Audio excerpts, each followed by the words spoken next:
Muy buenas noches. Agradecemos la presencia de las ministras, nuestra senadora, periodistas, comunicadores y comunicadoras y estudiantes de periodismo que colman esta sala en esta segunda cita con los Matelar. Ya como que nos estamos acostumbrando a ellos aquí y se nos van. Qué pena. Esta noche la cita es con Michelle Matelar, de la que voy a dar unas pinceladas para compartir con ella su charla sobre medios y géneros, memoria de un pensamiento crítico. Michelle Matelar se doctoró en literatura comparada antes de convertirse, junto a su esposo Armand Matelar, en ensayista e investigadora especializados en los medios, la cultura y la comunicación. Le damos las gracias por su presencia y por atender junto a Armand Matelar la invitación del presidente honorario de Funglode y presidente de la República, doctor Leonel Fernández. Quería destacar la presencia de ambos esta mañana en el taller sobre metodología de investigación en la comunicación que desarrolla el Centro de Investigación de la Comunicación de Funglode con la Universidad de Miami.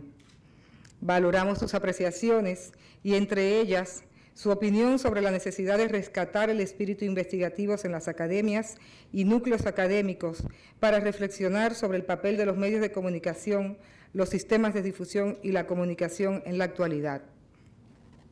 Medios y géneros, memoria de un pensamiento crítico, es el título de la conferencia que nos ofrece Michelle esta noche en la última jornada de su estadía de una semana. Creo que ha sido memorable para una generación de periodistas, algunos de los cuales están hoy aquí presentes. Mira, veo a Fausto Rosario, veo a Quiterio Cedeño. Para muchos de esos comunicadores, los Matelar fueron un referente obligatorio. Esos fueron periodistas que durante muchos años agotaron jornadas en los medios, pero también agotaron intensas jornadas académicas, pero también de investigación, motivados por la pura pasión, por el puro compromiso social. De eso hablábamos esta mañana, de rescatar ese espíritu. Qué bueno que están aquí y qué bueno que vienen a escuchar a Michelle. Espero que vean el video con la conferencia previa de Armand Matelar, porque creo que eso nos ayuda a rescatar esa parte olvidada. Vamos a darle las gracias de nuevo por estar aquí y darle la bienvenida a Michelle.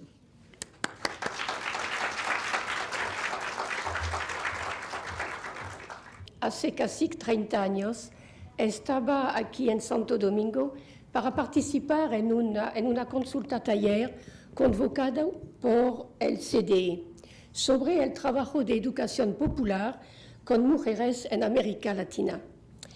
Esta consulta taller tuvo lugar en septiembre de 1980 y me recuerdo muy bien, y es un sentimiento muy grato, me recuerdo muy bien de las amigas dominicanas que me convidaron a este seminario. Yo tuve un gran aprecio por el trabajo que desarrollaban.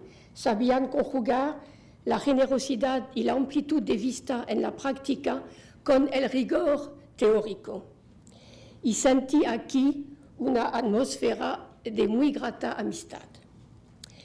Guardé ciertas presentaciones que me entregaron de experiencias de trabajo de ciertos grupos y entre ellos la presentación redactada por el Grupo de Promoción de la Mujer del Sur, Barahona, República Dominicana, que hablando de los objetivos que seguían en un programa peculiar, educación nutricional, promoción de la mujer, enunciaba que su metodología se basaba sobre la experiencia del pedagogo brasileño Pablo Freire, del que estábamos hablando esta mañana en el taller. Eso nos hace revivir el contexto de estos años y también nos hace medir también la evolución que se tuvo, las diferencias entre estas épocas y, en cierta medida, las rupturas que ocurrieron. De hecho, vamos a reencontrarnos esta noche con la periodización que Armand evocaba en su charla, es decir, estos años 70, caracterizados por el auge del pensamiento crítico y quizá después los años 80, 85, 90, marcados por la desregulación, la privatización y en gran medida la desreglamentación conceptual que nos va a ocupar durante una parte de esta charla. Y la vamos a encontrar en particular en lo que concierne una corriente de análisis a la que me voy a referir, que es una corriente que tuvo una importancia crucial en el estudio de este aspecto mujer-medios, es la corriente de los cultural studies, los estudios culturales. Pero ante todo, quisiera empezar por subrayar una cuestión de palabras. Ustedes saben que toda denominación representa una apuesta semántica y política.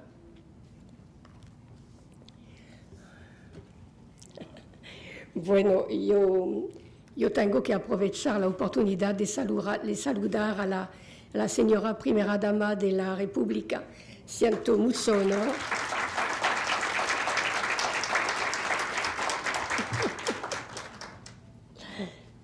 Gracias, señora presidenta.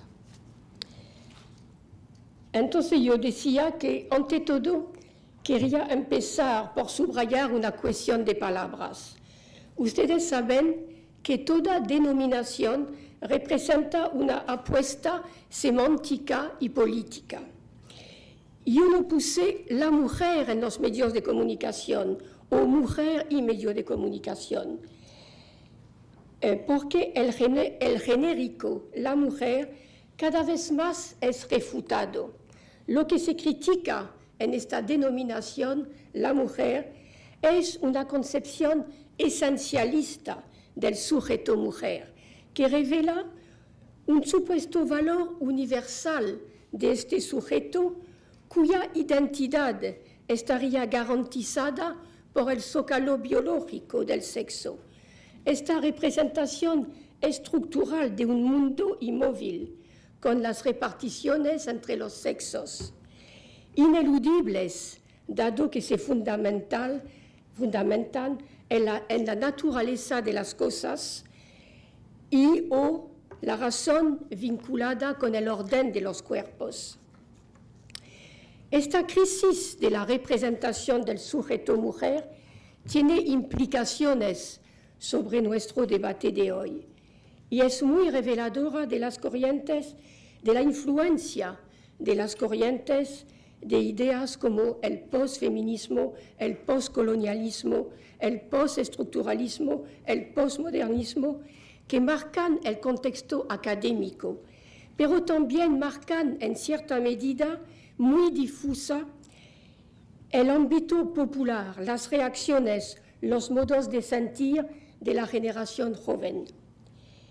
Ustedes saben también que cada vez se sustituyen a la expresión Women Studies la de Gender Studies.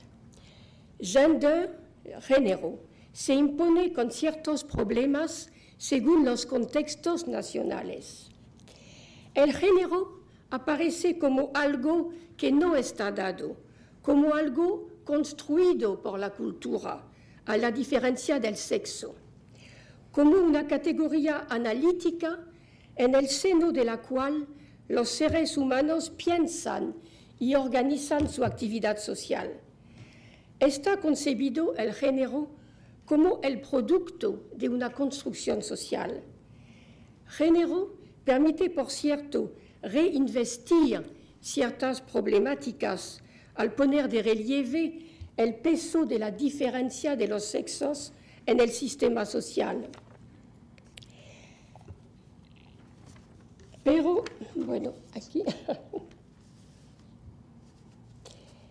Pero se ha podido acusar esta noción de suavizar la problemática feminista, de hacerle perder gran parte de sus aspectos subversivos, razón por la cual los estudios de género estarían más aceptados por la institución académica y por las organizaciones que se ocupan del desarrollo a nivel mundial y regional que los que se reclaman explícitamente del feminismo.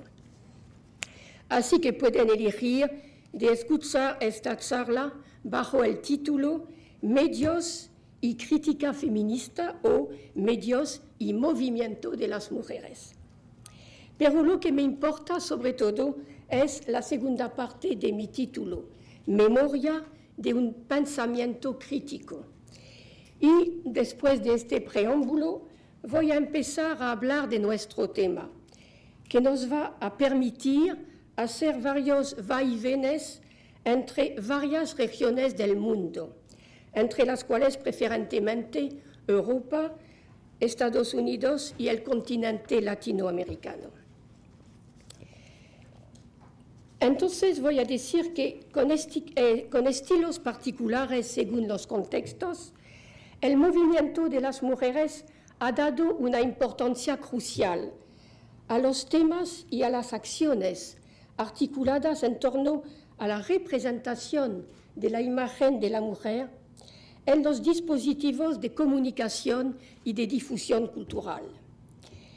Pero si el reconocimiento de este tema, mujeres, medios, es unánime, eso no quiere decir que este no haya sido trabajado por las divergencias de tradiciones, de enfoques heurísticos, de sensibilidades políticas y de apreciaciones estratégicas que se han desarrollado en el seno de este movimiento de las mujeres. Este debate interno encontramos que desde hace algunos años se libra sobre la escena de la teoría crítica de los medios. Los trabajos feministas tuvieron un impacto innovador sobre las nuevas problemáticas desarrolladas en torno a la cuestión del poder de los medios, de los modelos que han sido influyentes, la cuestión también de la relación del sujeto receptor o lector con el texto y del estatuto del sujeto receptor en la producción del sentido. Hace falta subrayar la creciente complejidad de este tema. Nos invita a reflexionar sobre las ambigüedades de ciertas nuevas matrices conceptuales y también nos invita a reflexionar sobre la crisis de las utopías sociales, la crisis de las identidades y de los grandes relatos de emancipación y la crisis también de los modelos de legitimación de los saberes y de las acciones. He hablado de unanimidad en el reconocimiento de la importancia de esta problemática, pero bueno, voy a hacer una pequeña incursión en lo que pasa en el país de donde vengo, de donde he vivido estos 30 últimos años, donde hay una carencia muy notable de estudios en este campo. La progresión de los estudios sobre género en Francia fue muy lenta hasta hace como 10 años, donde se empezó a acelerarse realmente. Pero la problemática de las relaciones entre mujeres y medios ocupa un lugar muy marginal. La carencia de estos estudios es solo paradójicamente lo que salta a la vista. Una carencia en este campo específico que contrasta con el número muy importante de trabajos impulsados desde hace 30 años por el movimiento de las mujeres sobre las mujeres en la historia, trabajos también en sociología de la familia y en sociología del trabajo. Sin embargo, basta ojear, por ejemplo, los escritos de las investigadoras anglosajonas o las investigadoras de los países latinos para darse cuenta del aporte muy sustancial de trabajos hechos en Francia por filósofas, semiólogas, antropólogas, psicoanalistas sobre la feminidad y el estatuto de lo femenino.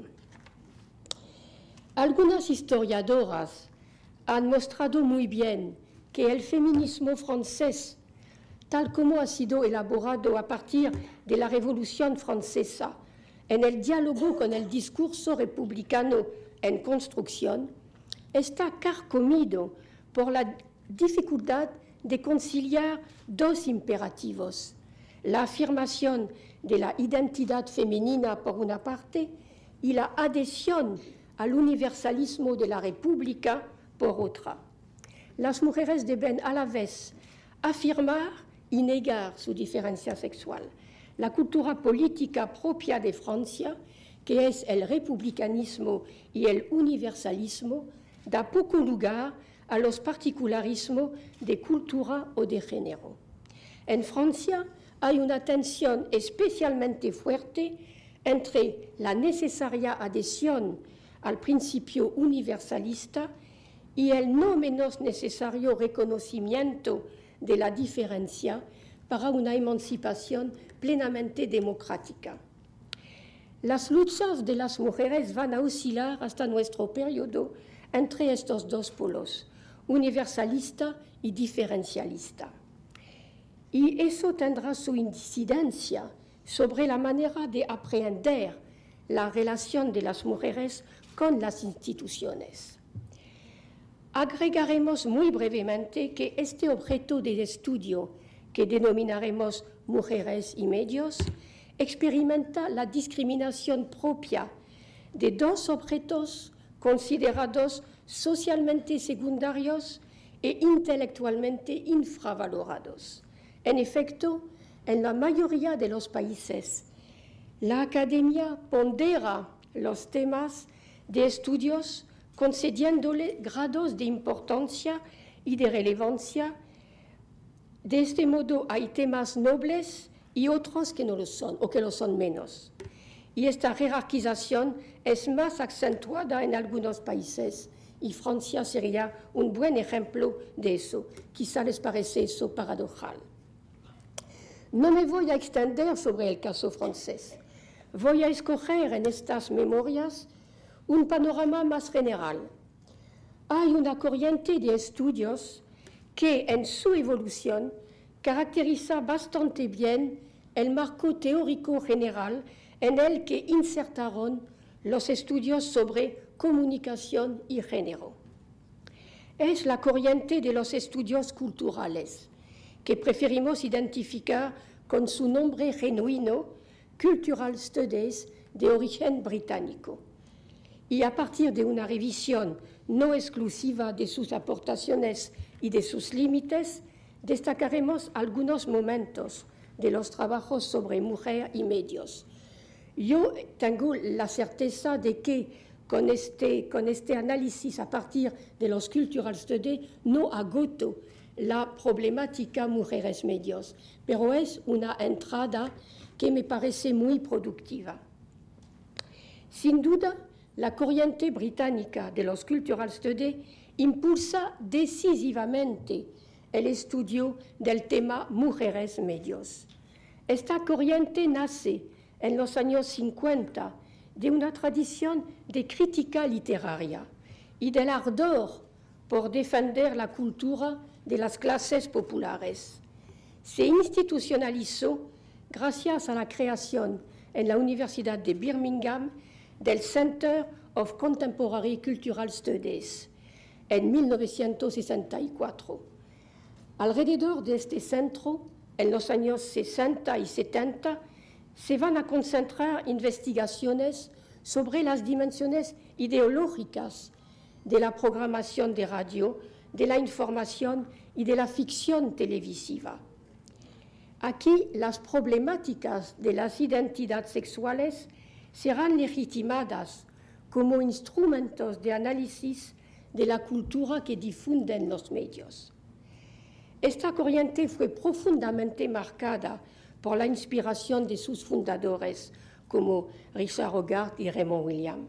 Para ellos, la reivindicación de las culturas de las clases populares era una estrategia que capacitaría a estas clases para sostener sus propios valores, su economía moral frente a las clases dominantes. Evidenciamos en esta corriente por lo menos en su primer periodo, una empresa científica que participaba de una lucha política más amplia. Concentraba mucha atención sobre la faceta de la cultura como técnica de defensa contra casi todas las formas de presión y los abusos del poder simbólico. Durante más de 15 años, conectarán sus trabajos sobre etnología, lenguaje, subjetividad y medios de comunicación con los conflictos surgidos de las subculturas, las culturas subalternas y la consolidación de los movimientos sociales, entre los cuales el feminismo. A partir de este momento, su influencia se va a extender muy rápidamente por Estados Unidos y el resto del mundo anglófono para convertirse en un fenómeno mundial, no sin sufrir una cierta pérdida de la perspectiva crítica que la animaba en sus orígenes.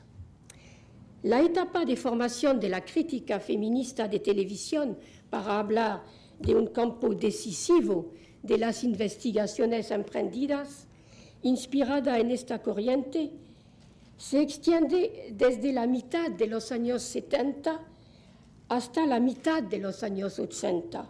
Durante este lapso de tiempo, dicha crítica pasa desde fuera de la academia hacia dentro de la academia. El viraje se sitúa en 1985, pero es entre 1990 y 1995 que empieza el segundo periodo más académico todavía, marcado por la proliferación de libros, de antologías y de coloquios. Las revistas especializadas se multiplican, testimoniando del aumento del valor de los Women's Studies en el mercado mundial, preferentemente de lenguaje inglés. Ahora vamos a destacar algunas etapas de estos estudios sobre mujer y medios, bien enmarcados por la doctrina de esta escuela británica. Constatamos en un primer momento, estamos a finales de los años 60 y durante todos los años 70, las investigaciones se distinguen por el análisis de las dimensiones ideológicas de la publicidad, de la prensa, de las revistas, de los programas de información y de ficción, de la radio y de las emisiones televisivas. Este periodo está marcado por el paradigma estructuralista que articula la denuncia de la violencia simbólica que se ejerce en la representación de la imagen de la mujer. Los conceptos claves son los forjados por el marxismo estructuralista. Althusser es el autor muy cotizado. Entre los autores más influyentes destacamos el semiólogo francés Roland Barthes y el psicoanalista francés Jacques Lacan. También el politólogo y escritor Gramsci será otro autor clave. Este periodo busca una inspiración determinante en la opción de mito, en la noción de mito, elaborada por Roland Barthes en su libro publicado en 1957, Mitologías. Algunas palabras caracterizan la aplicación del mito y de sus estrategias discursivas. El mito naturaliza el mundo social y sus disparidades. El mito recupera los aspectos subversivos de los movimientos de emancipación. Este enfoque estructural del análisis de los discursos fue de referencia obligada en estos años, pues ofrecía una alternativa a la estrechez de los análisis de contenido de la sociología funcionalista norteamericana, asumida como la descripción objetiva, sistemática y cuantitativa del contenido manifiesto de las comunicaciones. El aporte decisivo del estructuralismo fue precisamente de buscar el sentido del proceso de comunicación en el nivel latente, el nivel que se dirá ideológico, el nivel subyacente de los discursos. Las investigadoras que se involucraron en este tipo de estudios lo hicieron con una determinación militante. Todos seguramente seríamos capaces de citar en nuestra región alguna obra representativa de este momento. Yo voy a destacar la obra de una investigadora inglesa titulada Decoding Advertisement, Ideology and Meaning in Advertising, publicada en 1976. Su autora se llama Judith Williamson. Esta obra se hizo un clásico, conoció por lo menos 7 ediciones. Es una obra muy significativa de la época, un análisis crítico del discurso publicitario identificado como portador de una ideología que impone normas de comportamiento y prescribe actitudes. Pero lo que es más interesante en la obra de Judith Williamson es concretamente que introduce una nueva sensibilidad en estos estudios y que desplaza el enfoque racionalista y la visión de un sujeto unificado. Al reconocer las contradicciones mismas que motivan su investigación, yo no podía reconciliar, dice ella, lo que yo sabía con lo que yo sentía. Y eso es la raíz misma de la ideología. Y ella agrega, de ahí proviene la dificultad a criticar el sistema ideológico de la publicidad. Yo sabía que era estafada y explotada, pero la verdad es que me sentía atraída. Y yo encuentro que eso nos habla muy bien de lo que es la ideología y de su influencia desconocida, oscura. Su trabajo muy inspirado en Barthes y en Lacan se ocupará de analizar cómo el sentido es producido. Ahora voy a abrir un paréntesis para presentar mis propios trabajos, porque si bien encajan en este periodo caracterizado por el paradigma estructuralista y el desvelamiento de la ideología, tienen una singularidad muy grande porque nos ponen en presencia de la importancia política del sistema de representación del género y muestran cómo la participación activa en un conflicto social como el protagonizado durante la Unidad Popular en Chile entre 1970 y 1973 es susceptible de hacer evolucionar la teoría.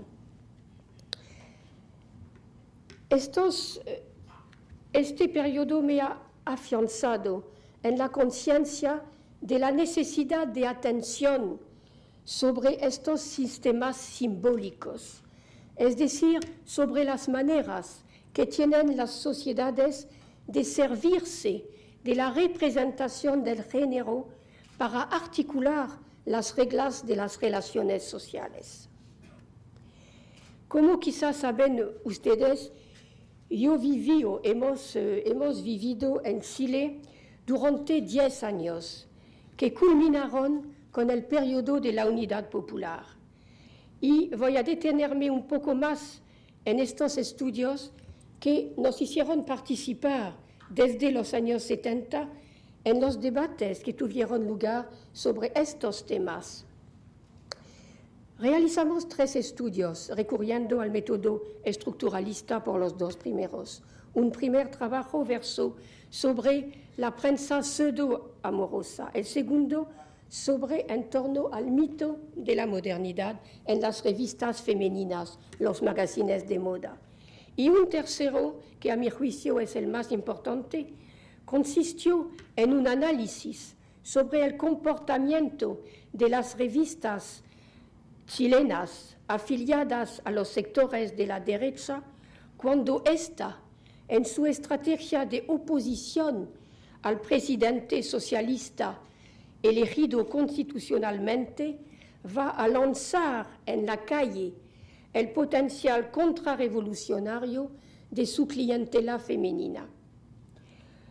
Cuando escribíamos los 2 primeros artículos, no sabíamos que la tragedia de un golpe de Estado iba a encargarse de darles su sentido exacto, y al articular estos textos sobre una perspectiva histórica, pondría de relieve su significado político real. De hecho, es tan solo cuando se producen contradicciones de clase que se manifiesta el peso específico de las inversiones políticas e ideológicas que diariamente la sociedad patriarcal había realizado en el campo de los valores, de las normas de comportamiento, de las aspiraciones, sobre todo en las representaciones normativas del género femenino. Se pudo apreciar la acción de los medios de comunicación en el movimiento de las mujeres de derecha, en el suceso de sedición que protagonizaron en la calle, agitando ollas y pañuelos contra el régimen popular de Salvador Allende. Y son especialmente estas representaciones del género femenino las que en tiempos de crisis la oposición de los sectores conservadores utilizaron en su provecho. Las manifestaciones callejeras van a revelar bajo una forma viva y activa los valores que los medios de comunicación nunca habían dejado de cultivar bajo su forma pasiva. Demostraron en medio de la violencia cómo el carácter privado, pasivo, que se asocia con lo femenino y que las fotonovelas y las revistas femeninas halagan con los sueños despiertos de las aventuras del deseo amoroso o del deseo de consumo, perdía su ingenua apariencia para volverse un arma muy poderosa para controlar la opinión en contra de un régimen popular constitucionalmente elegido y sus programas de reforma. Estas mujeres se transformaron en las mejores armas en el combate político, al permitir a los órganos de prensa conservadores inocentar la subversión, presentándola como la reacción de la parte tradicionalmente apolítica de la opinión, solamente interesada por preocupaciones de tipo casero o materno. Es una ama de casa que les habla, es una madre que les habla. La prensa conservadora justificó el papel activo y sedicioso de las mujeres alistadas en la oposición, apoyándose en la interiorización de los estereotipos femeninos, valiéndose del argumento de que el papel público que asumían durante el tiempo necesario no era sino la cara momentánea, transitoria, del papel privado y materno que la naturaleza las asigna. Esta experiencia, lo repetimos, muestra la realidad profundamente política del sistema de representación del género. Entonces, bueno, eso me dio y dio a otros muchos sectores esta lección cabal que la ideología produce efecto político. La ideología no se resume en la estructura de un texto. La ideología produce en la calle efecto político. Ahora pasaremos a una segunda parte de mi planteamiento, pero antes hace falta subrayar la importancia de un cambio de mirada que se produce en la mitad de los años 80 en la teoría crítica de los medios de comunicación. Después de aceptar la noción de la masa de consumidores como un objeto inerte y forzosamente manipulado, la teoría crítica tiende, a partir de este momento, con una unanimidad que reconoce algunos matices, sin embargo, a suscribir el reconocimiento del estatuto activo, productor de sentido del receptor consumidor. Y si puedo hacer memoria, en 1977 el movimiento de las mujeres demostraba ser muy activo en Francia. Y una de sus pioneras escribió un artículo en la prensa alternativa sobre la necesidad precisamente de ir más allá de los análisis usuales de la mujer objeto y de aproximarse a las estrategias de desvío y resistencia, convencida de que algo estaba pasando en el lado de las consumidoras, una toma de conciencia, de palabra, de cuerpo, común, colectiva y plural. Lo llamaba esta pionera feminista francesa la risa de las mujeres. Lo que se introducía era la noción de una posible distancia entre el modelo mujer-objeto, revelado por el análisis estructural, y el modo en que este modelo estaba percibido, recibido, revivido, resemantizado por las mujeres en lucha. Y para definir el real poder de la imagen, yo diría, a la luz de este nuevo enfoque, que este poder de los medios es ejercido en un juego de vaivén que ya no funciona en el sentido exclusivo de la imposición de la norma mediática, un juego de vaivén en el que intervienen los sujetos receptores atravesados por las significaciones atribuidas al género por el sistema de representación dominante.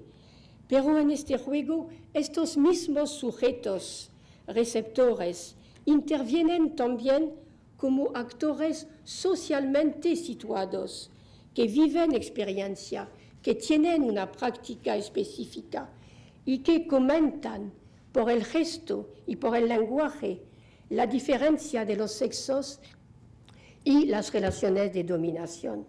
Lo que afirmamos nos lleva a concebir el efecto de sentido como un proceso de negociación efectuado por un sujeto en el espesor de su sociabilidad. Pero eso no nos autoriza a evacuar la cuestión del poder de la imagen y de la representación sexista, la cuestión del poder de la representación sexista. La reacción de los mismos publicitarios debería bastar para convencernos.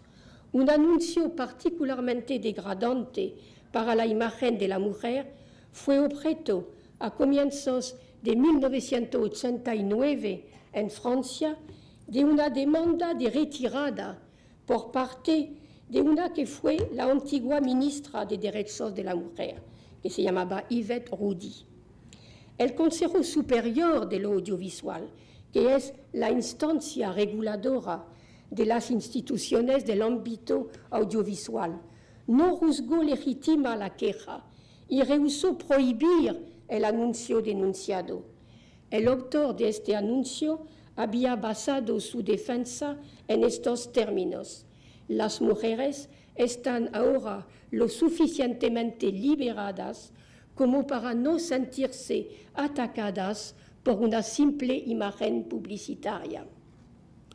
Es ahí donde percibimos la ambivalencia de ese nuevo paradigma de retorno al consumidor, a su poder y a su libre arbitrio, cuando este nuevo paradigma de retorno al consumidor, que señala el consumidor como soberano, como resistente, está manipulado por los guardianos del orden patriarcal en su componente liberal.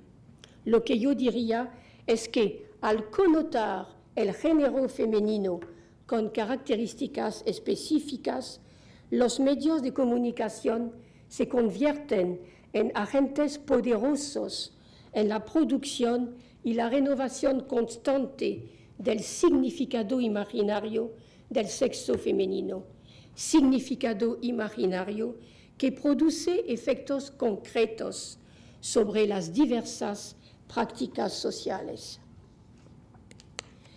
El repaso histórico del feminismo suele oponer el feminismo de igualdad y el feminismo de la diferencia, dos polos identificables con dos generaciones.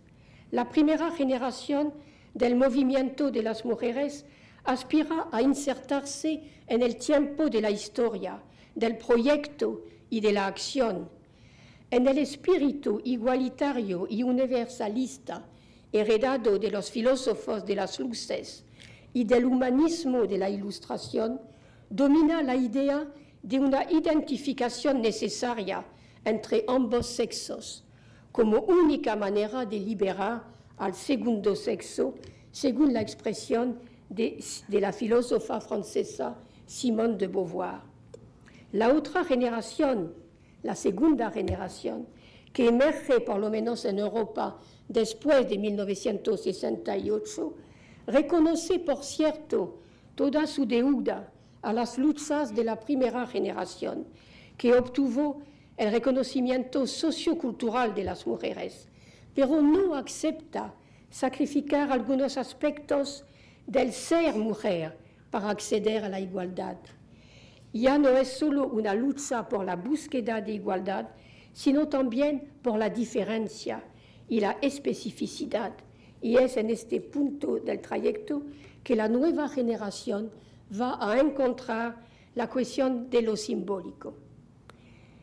Las corrientes de análisis de los medios afines a esta nueva sensibilidad superarán el límite de estos análisis de contenido de los programas mediáticos que se conformaban con detectar el sexismo contando las apariciones de roles femeninos en la pantalla o en la prensa, calificando estas imágenes según correspondían a un perfil tradicional negativo o un perfil emancipado positivo. Este tipo de crítica no nos decía nada sobre la producción del sentido. El esquema interpretativo que subyace a este tipo de enfoque olvida la complejidad de los procesos de identificación y de proyección. La idea de que las imágenes de mujeres pueden ser juzgadas en cuanto reflejos o distorsiones de la realidad será sustituida por otro enfoque que sostiene que los medios están profundamente implicados en la definición misma de la realidad y en la construcción de la representación de las mujeres, a la confluencia de la teoría feminista del cine, de la teoría estructural de la ideología, de la semiología y del psicoanálisis, van a constituirse nuevas problemáticas que van a explorar cómo el medio construye, esa palabra deviene muy significativa, cómo el medio de comunicación construye definiciones de la feminidad y también cómo estas definiciones crean posiciones de sujeto con las cuales las espectadoras, las receptoras pueden o no identificarse. En el campo de los estudios sobre televisión surgió la necesidad de reevaluar la mirada sobre estos géneros que gozan de una gran aceptación entre las mujeres, despreciados por la crítica oficial por el hecho de estar destinado a esta audiencia femenina. El soap opera, que es un poco el equivalente, ¿no?, de la telenovela latinoamericana, era el género emblemático del interés de los publicitarios y de las agencias de marketing. Por esta misma razón, la dueña de casa fue y sigue siendo el blanco eterno de las estrategias comerciales.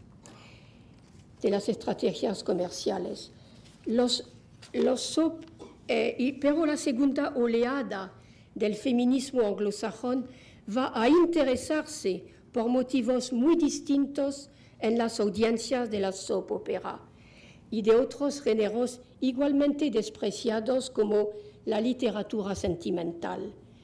Consideró el término audiencia de manera bien diferente. Se trata de utilizar esos programas, esos soap opera, esas novelas rosas como territorios para explorar la subjetividad femenina, la cual se demostró estar estructurada en función de su subordinación.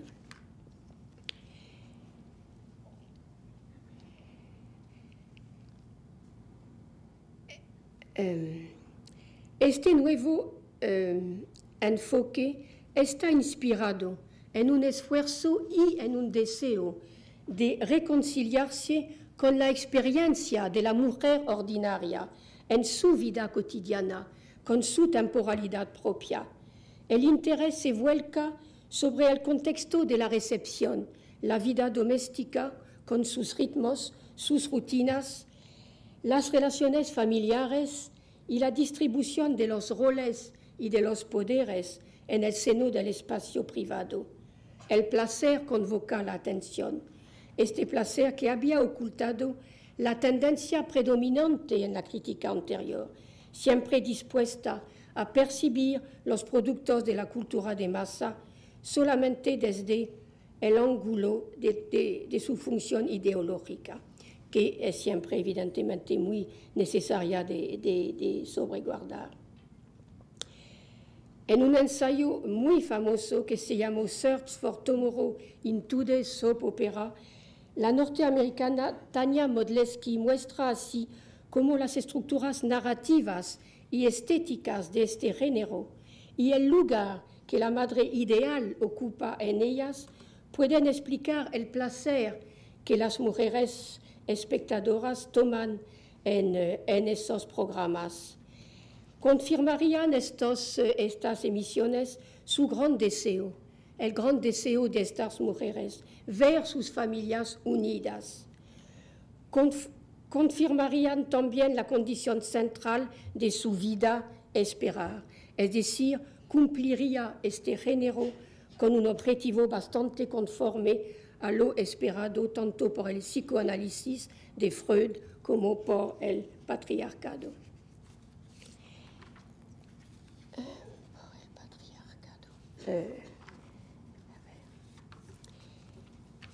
Los estudios realizados en esta dirección se propusieron comprender cómo un género de vocación femenina definía su contrato de sentido con la espectadora a partir de las competencias femeninas tradicionalmente asociadas a la responsabilidad de administrar la esfera de vida personal, la trampa esencialista que consiste en sostener que tales competencias son intrínsecas, naturales a las mujeres, es evitada en la medida en que estas últimas son vistas como construidas por la sociedad para poseer tales competencias a través de su inscripción en el marco ideológico y normativo de la vida sentimental, del matrimonio y de la vida familiar y doméstica.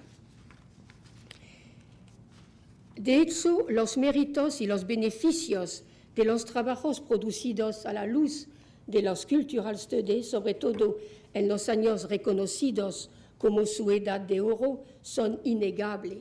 De hecho, esta corriente ha sabido aproximarse a la complejidad de las respuestas potenciales de las audiencias a la cultura de masa, respuestas que revelan cómo las subculturas particulares negocian con la cultura dominante, se apropian de sus objetos y de sus símbolos para producir una unidad y una solidaridad de tiempo. Pero varios vacíos han sido detectados y denunciados. Tradicionalmente, por ejemplo, se ha criticado, denunciado, por ejemplo, el descuido de la economía, lo que era bastante paradojal de parte de los cultural studies cuando se conoce, cuando se sabe que su fundador, uno de sus fundadores, Raymond Williams, insistía tanto efectivamente en el aspecto material, en la materialidad de la cultura. Bueno, no voy aquí a entrar en esta pugna que ha opuesto tradicionalmente los defensores de la economía política, de la producción mediática y la corriente de los cultural studies. Pero es sobre todo sobre esta univocidad del paradigma del retorno de las audiencias que sacraliza el receptor, que, es decir, que no lo sacraliza, pero lo pone como soberano, lo pone como autónomo, que se van a concentrar las críticas. Porque al poner el receptor como soberano, es decir, se produce un efecto muy paradojal es decir, de negación de lo que se había afirmado en el enfoque estructural, a saber, el peso de las determinaciones, el peso del texto que encerraba el sentido. Ahora se pasa a exaltar la libertad del sujeto receptor, su soberanía. Y varias investigadoras que fueron pioneras en esta corriente de los cultural studies alertan sobre el hecho de esta soberanía supuestamente acordada al receptor y critica el hecho de que este tipo de estudio ya representa el sentido común de la investigación en medios. Critican la postura que deposita una fe unívoca en las virtudes del consumo, reprochan la vacuidad del concepto de la consumidora soberana, reprenden el concepto de resistencia tan agitado por esta corriente, una resistencia parecida más bien a una adaptación al orden de las cosas, la acepción acrítica de un orden social y cultural y la defección del intelectual, la renuncia a su responsabilidad que tal actitud implica. Critican la banalización del concepto de resistencia al que acuden y, de hecho, el populismo de mercado y la banalización de esta corriente. Citaré para terminar haré alusión a dos juicios, ¿no? sobre esta crítica, ¿no? a esta corriente de los cultural studies. Una que emana de una autora británica muy aguda que dice eso, que se llama Janice Radway. A propósito de la esfera del ocio, del tiempo libre, necesitamos saber si las pequeñas victorias logradas ahí, buscando el poder, pueden ser trasladadas a otras esferas y fundadas como la base de una respuesta más amplia al orden social dominante. Y mi conclusión la voy a pedir a un investigador argentino que para mí da una proyección política muy importante a lo que acabo de decir sobre estos deslices que ha sufrido la corriente la corriente de los Cultural Studies y este investigador argentino que se llama Héctor Schmuckler, señalando la hegemonía y deplorando la hegemonía de las conocidas teorías de la recepción, que para él indica el deslizamiento de los estudios culturales, la deriva que han sufrido. Dice eso: cuando lo político deja de ser el elemento fundante de la reflexión en muchos sectores, aparecen algunas ideas sobre las conocidas teorías de la recepción, sobre la mirada desde lo cultural como una percepción hegemónica del fenómeno de la comunicación. La idea de lo cultural que culturaliza todas las prácticas sociales, entre otras la comunicación, se ha instalado, lo que relega lo político estructural, la aversión por todo lo que es estructural, a un plano secundario. Quisiera ser sutil, dice él, cuando hablo de estudios culturales, hablo de esta especie de culturalización de los estudios sobre la sociedad. En su mejor tradición, han hecho aportes realmente importantes para un conocimiento mejor de la sociedad, pero ha llegado un momento en el cual hablar del poder de los medios, hablar de la función orgánica, no autónoma de los medios en relación con el modelo social, se ha puesto muy difícil. Se había instalado la idea ligera, fácil, que nada es malo, que todo está bien y que todo se puede utilizar. No se trata de hacer marcha atrás, pero sí de recuperar esta organicidad entre las formas de la expresión cultural, entre la comunicación y los modelos generales de tipo económico y social. Gracias por haberme escuchado.